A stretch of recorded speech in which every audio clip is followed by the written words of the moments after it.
effectivement, quand vous allez chercher des locaux, vous allez constituer un cahier des charges qui sera plus ou moins complexe, mais qui, en résumé, comportera 4 grandes données.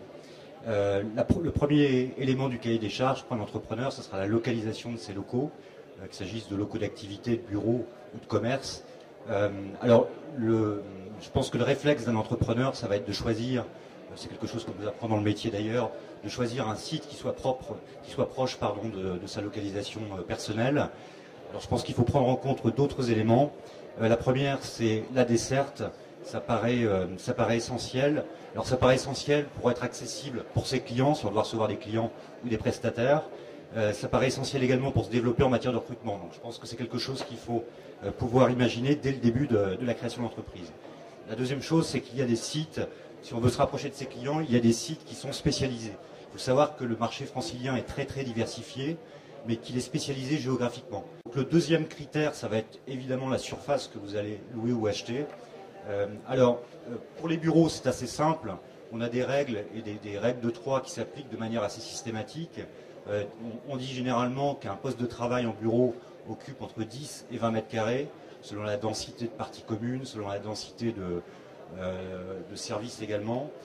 Pour les locaux d'activité, c'est beaucoup moins simple, puisqu'il n'y a pas de règles, et que ça dépend totalement de votre parc machine, de vos stocks, si vous avez besoin de faire des stocks. Donc là, il y a un cahier des charges affiné qui correspond à votre activité à déterminer. Le troisième élément, c'est le type de locaux. Alors pour les bureaux, on va dire que là c'est le contraire, c'est beaucoup plus... on a moins le choix puisque les bureaux sont beaucoup plus normalisés en termes de prestations.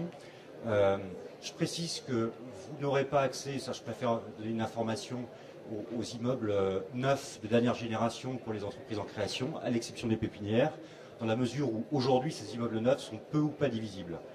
Donc vous aurez des immeubles dits de seconde main, mais qui peuvent être très récents et qui sont de très très bonne qualité.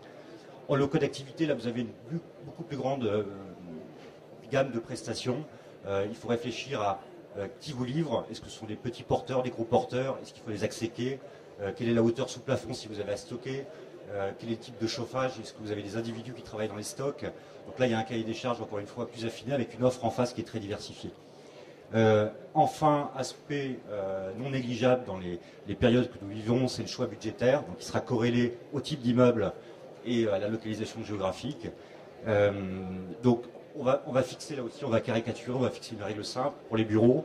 On va prendre un épicentre qui s'appelle Paris 8, et plus on s'éloigne de l'épicentre, et plus on est près, et moins on est près d'un transport en commun, et moins c'est cher.